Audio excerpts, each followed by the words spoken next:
John's parents had to leave the city for a few days. Before leaving, they told him, "Son, we'll be out of town for a while.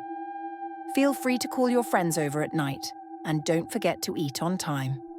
John nodded absent-mindedly, and after some hugs and goodbyes, his parents left. John was now alone in his room, which was how he preferred it.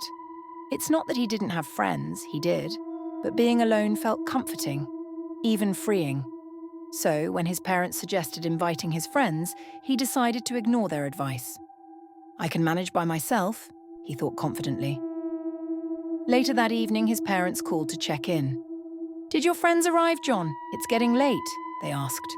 Not wanting to worry them, John lied, "Yes, they're here. Don't worry."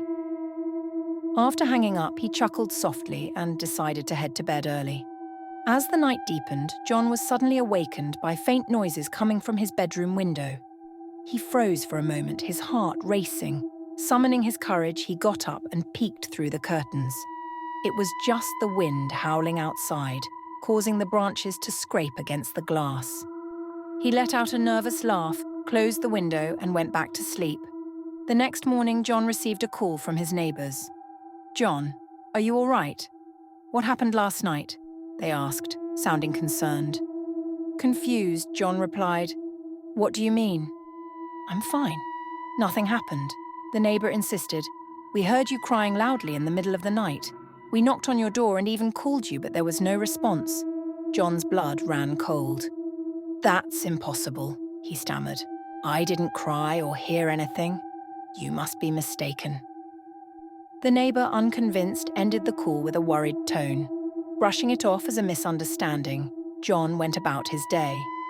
Nightfall came, and once again John found himself alone in the silent house. He was about to sleep when his phone buzzed. It was his neighbors calling again. Annoyed, he ignored it, but the call came again. This time he picked up. "John," the neighbor whispered urgently, "we saw your mother running into your house just now. Is everything okay?" John felt a chill run down his spine. "What are you talking about?" he snapped. "My parents are out of town. Stop disturbing me at night." Frustrated, he hung up and switched off his phone. Trying to shake off the eerie feeling, John lay down, but sleep evaded him. Hours later, a loud crashing sound jolted him awake. His heart pounded as he heard footsteps, fast, heavy, and frantic, echoing from the floor below. Summoning his courage, he yelled, "Who's there?" The footsteps stopped abruptly. Silence filled the air, thick and oppressive. John's breathing quickened as he tiptoed towards his bedroom door. Just as he reached it, he heard something, or someone, sprinting toward his door. His instincts screamed at him to retreat, and he stumbled back onto his bed, trembling. The room was ice cold now, and John noticed that his window was open again. Mustering every ounce of courage, he approached it to close it. As he reached the window, he froze in horror. Perched on the tree outside, illuminated by the pale moonlight, was a terrifying figure. A ghastly witch with hollow glowing eyes and a twisted grin. Her matted hair swayed in the wind as she stared directly at him. John's legs gave way as he screamed in terror.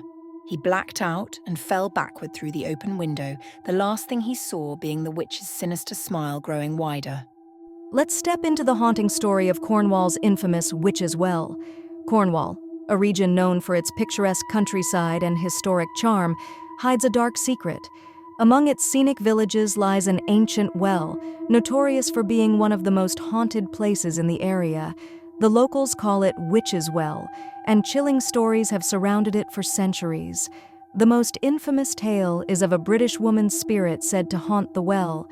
Legend has it that she was murdered by her jealous husband after he suspected her of infidelity.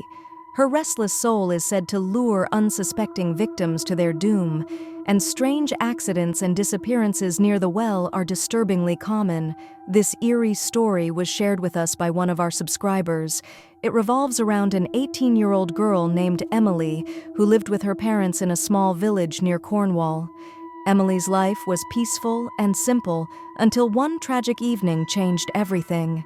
That evening, Emily was playing by the river with her best friend when, without warning, a sudden wave swept her friend away.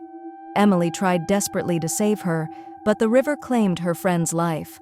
Overwhelmed with grief, her friend's mother couldn't bear the loss and ended her own life soon after. From that moment, Emily's life spiraled into a waking nightmare.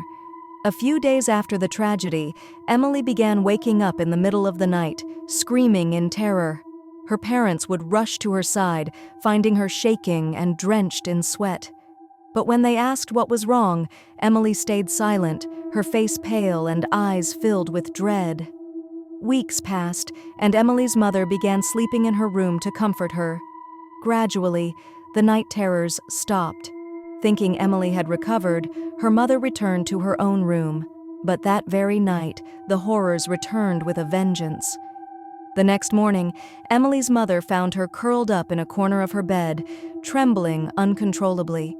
After much coaxing, Emily finally whispered, "I saw her, my friend's mother.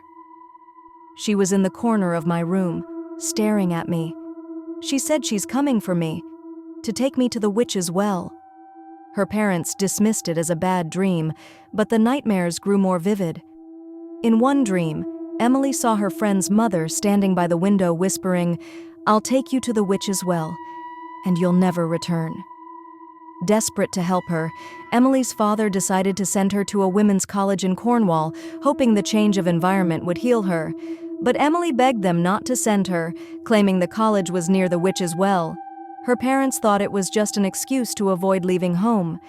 Despite her protests, they enrolled her, and Emily moved into the hostel. But the nightmares didn't stop. Instead, they became worse. Emily would wake up screaming, claiming her friend's mother was calling her to the witch's well. The other students started avoiding her, mocking her as the haunted girl. Even her professors thought she was imagining things. One night, a female doctor at the college decided to spend the night with Emily to observe her behavior. The doctor assured everyone that there was a logical explanation for Emily's condition. That night, Emily appeared calm and fell asleep peacefully. Relieved, the doctor lay down on a mattress on the floor.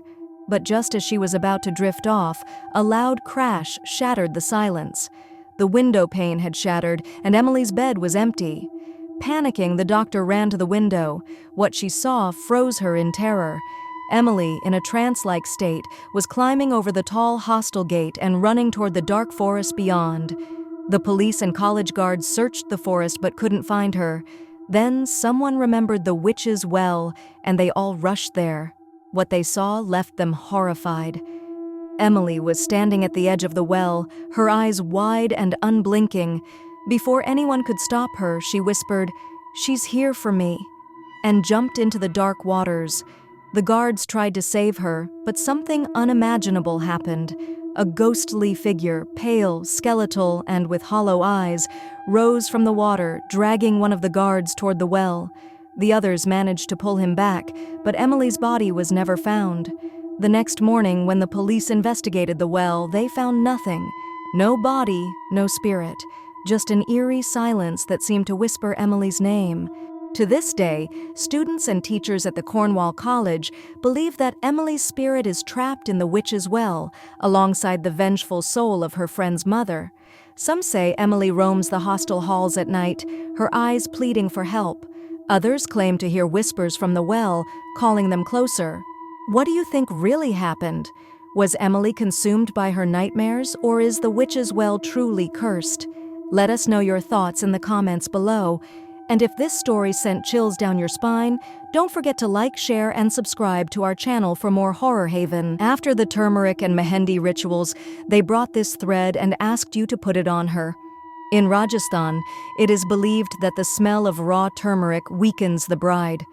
Please keep this in mind, and after the turmeric ceremony, do not let her go outside. Don't worry, we will tie this thread on Megha today. No one will cast an evil eye on her. She will remain your trust. After the 5-day engagement, Megha underwent the turmeric and mehendi rituals, and then Sahil arrived with the Bharat at their doorstep. After the farewell, they embarked on the 8-hour journey. Did you pack all the necessary things? First, we will have your entrance into our ancestral Haveli, where you will stay for a few days and complete the rituals. After that, we will return to the Jaipur house." "Yes, I packed everything. Don't worry about me," Megha said excitedly. Sahil's ancestral Haveli, royal customs, and entering the house all seemed like a dream. After a long journey, they arrived at the village. "Wow, this place is so beautiful. There are so many Havelis here." Megha asked to stop the car and ran towards a secluded Haveli, opening its door and entering. As soon as Megha stepped into the courtyard of the abandoned Haveli, hundreds of bats sitting on the peepal tree flew up into the sky, and the swing in the courtyard suddenly started moving on its own. "What are you doing? Don't go anywhere like this. Remember, you are a new bride, and this isn't a Haveli but a ruin. No one lives here. Never come here again." "What happened? Did you see a ghost?" "Oh, come on, I just wanted to take a photo." Despite Sahil's objections, Megha insisted, so he clicked a picture and they drove towards the Haveli. "Rashi, quickly bring the flower tray, the arti, and the kalash. The bride is here." Sahil's mother, Malini, gave Megha a grand welcome, performing a ritual where she dropped the kalash at Megha's feet. Megha stared at the kalash for a moment and then kicked it with her left foot, sending rice scattering outside the house. "What foolishness is this, daughter-in-law? You have performed a ritual incorrectly.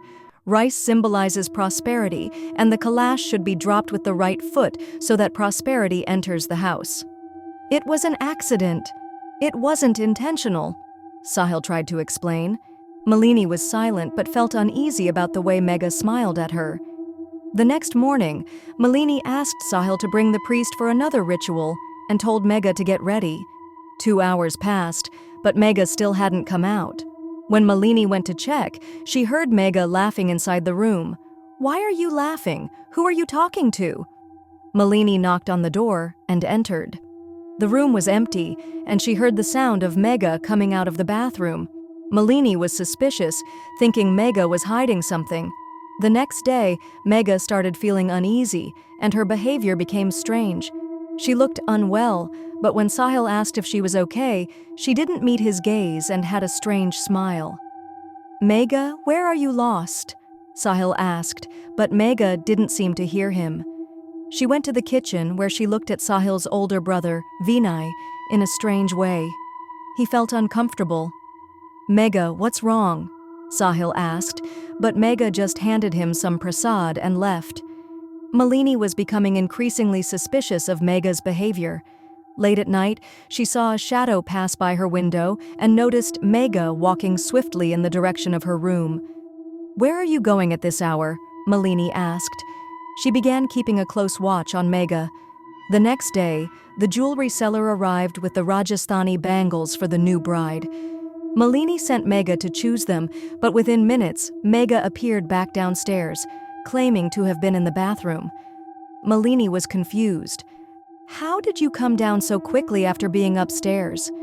She rushed to the courtyard to find no one there. That night, after Sahil left for a wedding, Malini heard a male voice coming from Megha's room. She opened the door and was horrified by what she saw. Megha was sitting in a chair, her feet curled up, the chair moving violently.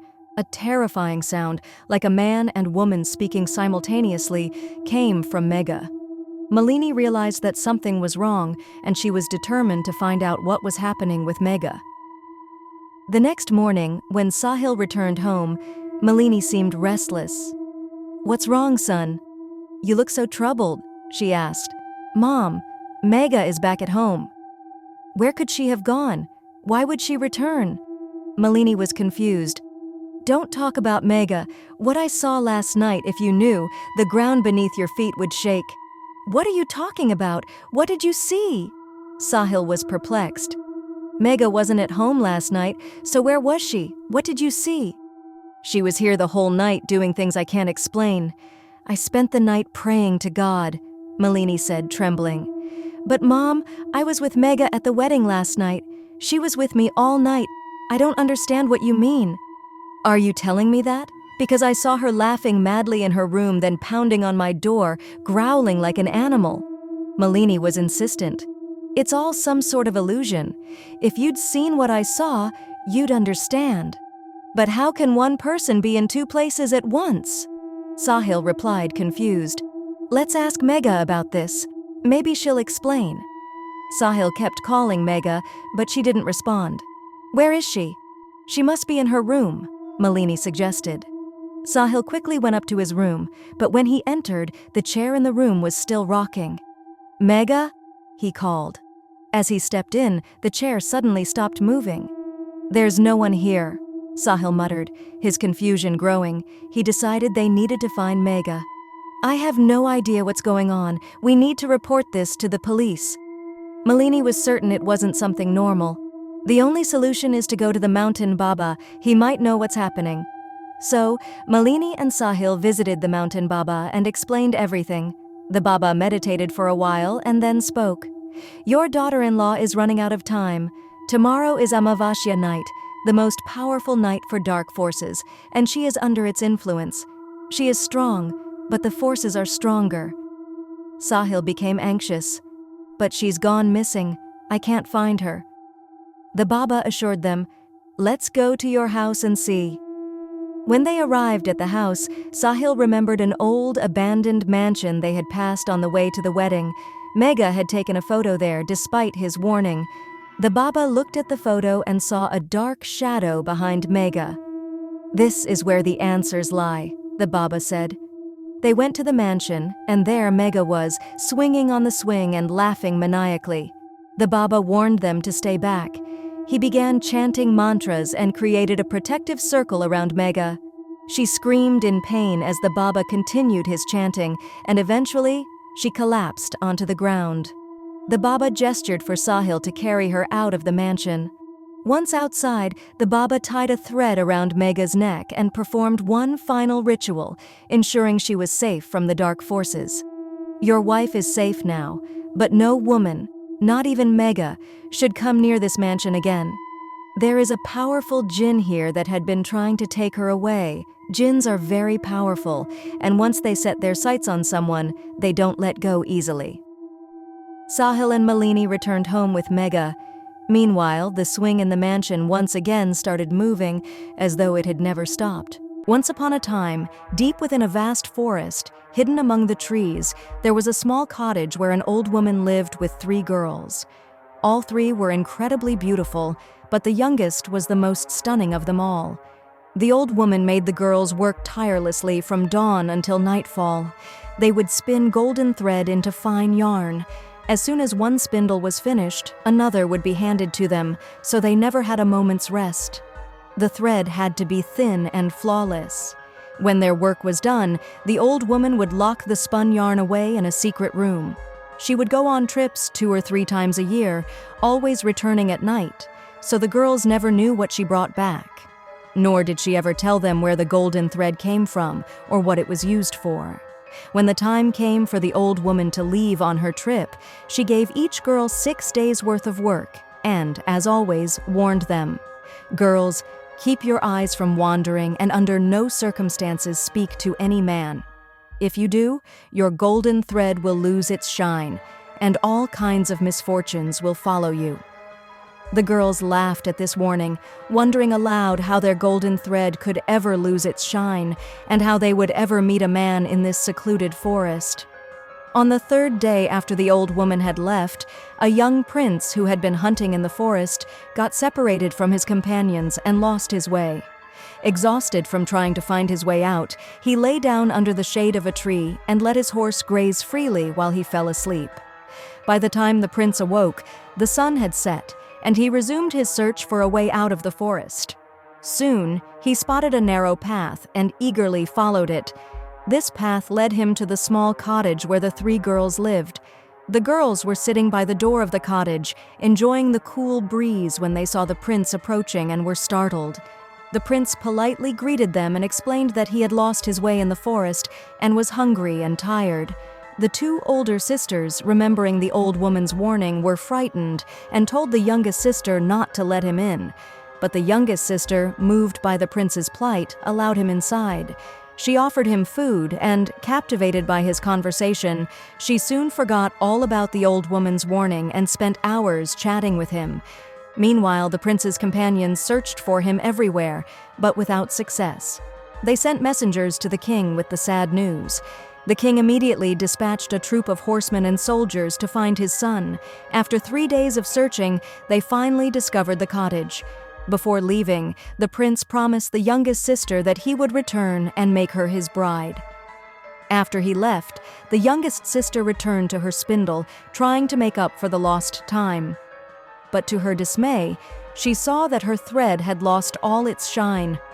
Her heart began to race as she recalled the old woman's warning. She had no idea what misfortune awaited her now. The old woman returned at night and, upon seeing the dull thread, immediately knew what had transpired during her absence. She flew into a rage and told the girl that not only had she brought misfortune upon herself, but she had also cursed the prince. The young girl was filled with anxiety and couldn't stop thinking about the old woman's words. Eventually, unable to bear the guilt any longer, she decided to seek help from the prince. Since childhood, she had understood the language of birds, and now this ability would prove useful.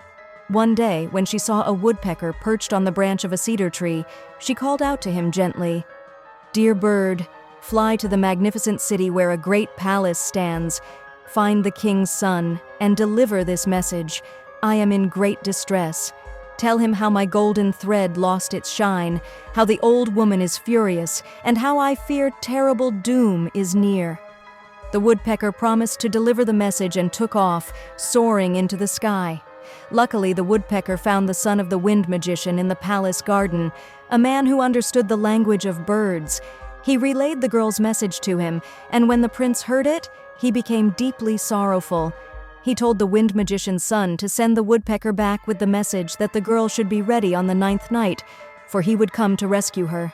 The wind magician's son did as instructed, and the woodpecker flew back, reaching the cottage by dusk.